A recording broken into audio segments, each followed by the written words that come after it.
à tous, soyez les bienvenus sur votre chaîne. Voici les titres que nous allons développer dans votre édition du jour.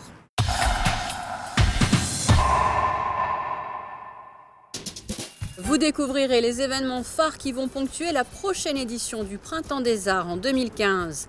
Visite au centre hospitalier Princesse Grace de Paul Castel, le directeur général de l'agence régionale santé. Et puis Patricia Navarro reviendra sur une cause de décès peu connue, la mort subite de l'adulte. Nous ne sommes pas encore en hiver, mais le printemps est déjà d'actualité. Le Printemps des Arts, bien sûr. La prochaine édition, qui aura lieu en 2015, a été dévoilée au musée océanographique jeudi matin, en présence de nombreux journalistes. Parmi eux, un véritable mélomane, José Sacré. Il vous livre plus de détails sur les temps forts de cette prochaine édition.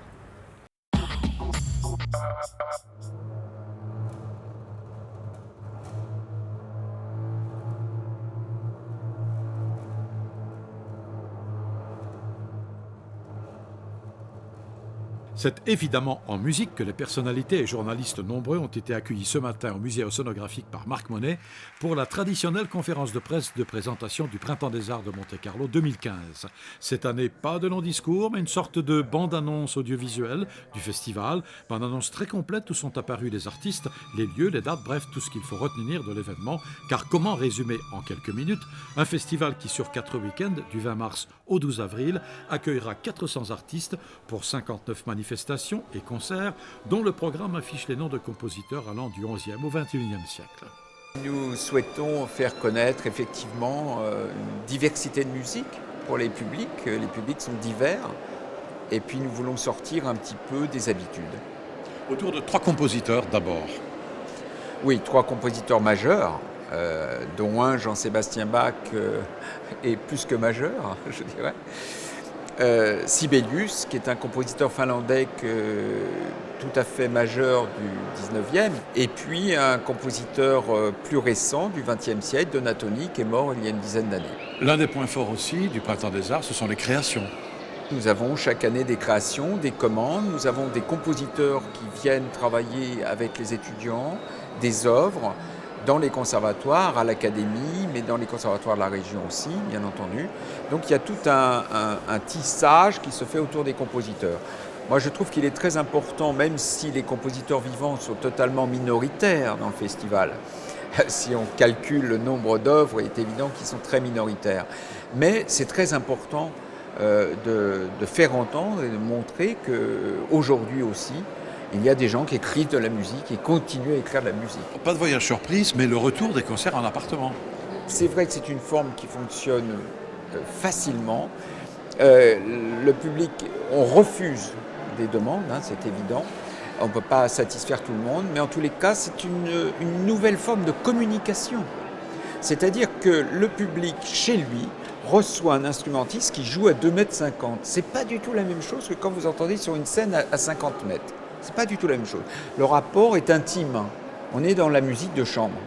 Et là se créent des liens qu'on n'imagine pas, qui sont bien plus forts que tous ceux qu'on peut fabriquer autrement.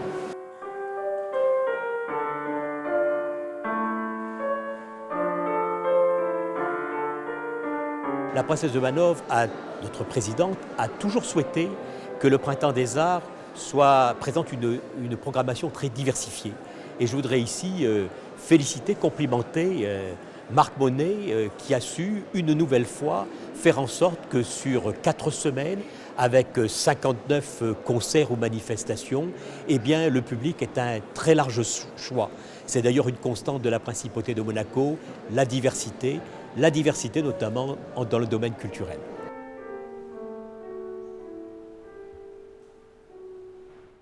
De la musique à la santé. Direction le centre hospitalier Princesse Grace où Christine Datomel a suivi la visite effectuée par le directeur général de l'agence régionale santé, Paul Castel, en présence du conseiller de gouvernement Stéphane Valéry et du directeur du CHPG. Je vous propose de découvrir son reportage. Le conseiller de gouvernement pour les affaires sociales et la santé, Stéphane Valéry, accompagné du directeur du centre hospitalier Princesse Grace, a reçu ce jeudi matin le directeur général de l'agence régionale de santé Provence-Côte d'Azur pour sa première visite en principauté depuis sa prise de fonction. Une rencontre qui avait pour objectif de renforcer les bonnes relations entre Monaco et l'agence régionale. Après avoir visité les services des urgences de chirurgie ambulatoire, de gynécologie obstétrique et le pôle des urgences pédiatriques, la délégation est partie à la rencontre des médecins. L'ARS, un partenaire important pour la politique de santé de la principauté, puisque c'est elle qui coordonne l'offre de soins de la région. Nous soignons de nombreux résidents français de la zone de Menton à Villefranche à l'hôpital de Monaco, donc nous sommes importants pour l'ARS, mais nous avons besoin aussi des hôpitaux français pour des surspécialités, pour des pathologies rares que nous ne pouvons pas soigner faute de population suffisante à Monaco et dont nous avons besoin de collaborer notamment avec le CHU de Nice ou le CHU de Marseille qui sont sous l'autorité de M. Castel. Donc j'étais très heureux de lui faire visiter aujourd'hui le centre hospitalier Princesse Grace. On vient de rencontrer plusieurs médecins, visiter les services. C'est un hôpital remarquable qui va encore se développer, se moderniser et c'est une excellente chose. Une séance de travail a ensuite été organisée au sein du CHPG, l'occasion d'aborder des discussions autour de projets communs. Une des évolutions de la médecine aujourd'hui, c'est que nous avons besoin de lits de suite et de réadaptation qui sont moins médicalisés, moins coûteux, mais suffisants pour bien soigner après quand le malade est en train de se rétablir.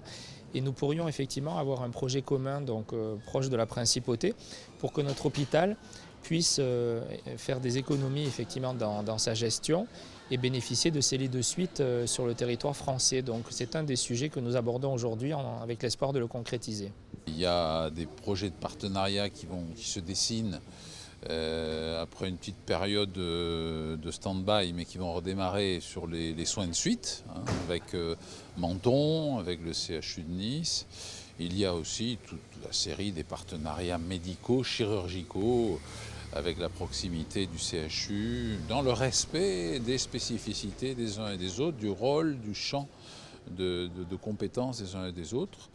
Et il faut les poursuivre dans d'excellentes relations entre les institutions. C'est ça qui me marque beaucoup, c'est qu'après, il y a quelques années, des relations parfois pas toujours faciles. Aujourd'hui, on est, du fait des médecins, du fait des équipes de direction, du fait des responsables politiques aussi entre eux qui communiquent sur une bonne démarche, très positive. Un partenariat territorial complémentaire et une visite qui renforce les liens entre la principauté et l'agence régionale de santé Provence-Côte d'Azur.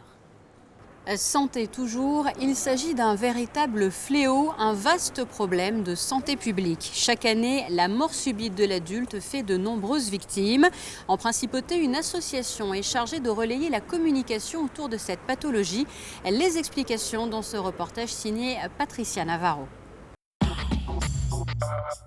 Elle tue 10 fois plus que les accidents de la route. La mort subite de l'adulte est responsable du décès de 40 000 personnes par an en France.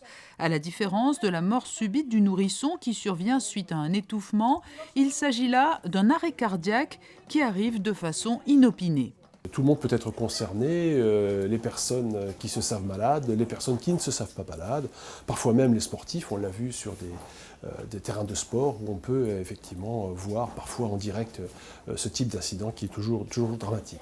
Nous avons besoin effectivement du grand public pour gagner cette bataille. Il faut savoir que pour pouvoir sauver des vies, et c'est important parce qu'en cas de mort subite, il faut savoir que la survie est moins de 5%, donc 95% des patients décèdent. On a besoin d'augmenter ce chiffre et d'augmenter la survie des patients, et on a besoin absolument du grand public. Pourquoi ? Pour une raison très simple, c'est qu'en fait le cerveau, il faut savoir que c'est un organe noble, et le cerveau, lorsqu'il est privé d'oxygène dans le cas d'un arrêt cardiaque, va se dégrader très rapidement et cesser de fonctionner en 4 minutes environ. 4 à 5 minutes, le cerveau ne fonctionne plus. Donc ces 4 à 5 minutes sont incompressibles pour l'arrivée du secours, quel qu'il soit, aussi rapide qu'il soit. Et à ce moment-là, il faut absolument que l'entourage de la personne qui vient de perdre connaissance participe immédiatement à la réanimation et participent aux gestes qui sauvent. Et effectivement, chaque minute qui est gagnée augmente la survie de 10%. Il est donc devenu capital de sensibiliser le grand public aux gestes qui sauvent. Nous pouvons tous, à notre niveau, adopter des réflexes qui nous permettront de prendre en charge une personne qui serait victime sous nos yeux de la mort subite de l'adulte. Pour former le grand public, la Croix-Rouge monégasque organise très régulièrement des sessions de formation. Et là, rebelote, je reprends le massage cardiaque. Dès que le défibrillateur arrive, même si on n'a pas fini la série de 30 compressions, on arrête tout et on l'installe. On apprend d'abord ce qu'est un défibrillateur, à quel moment l'utiliser et comment l'utiliser, bien entendu.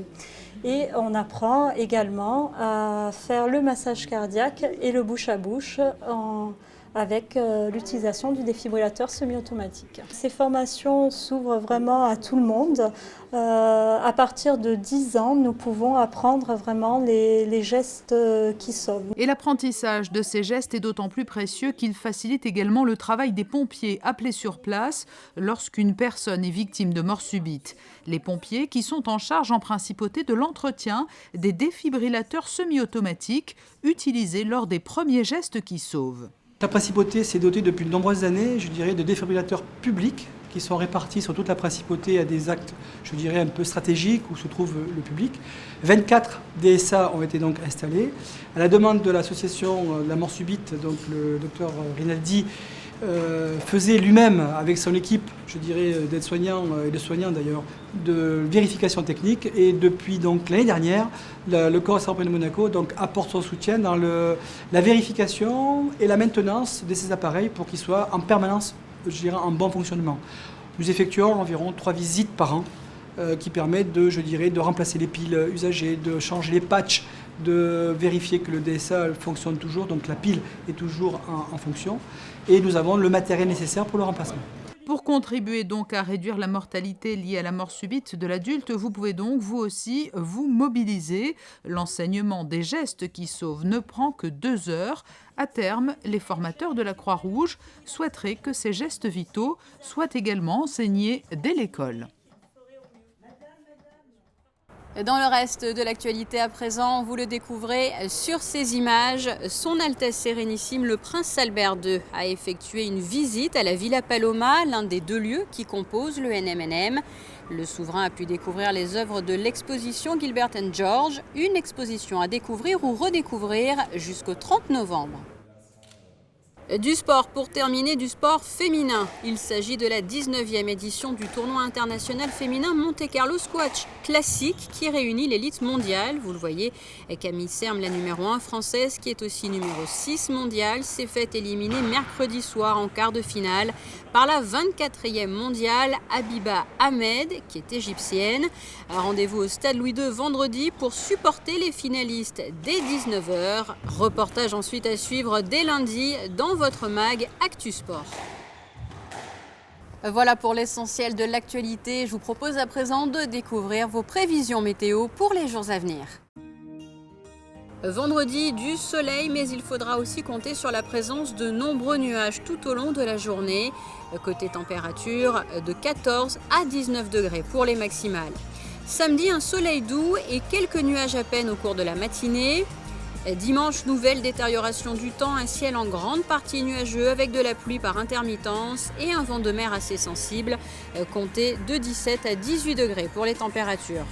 Lundi, quelques nuages et des averses résiduelles.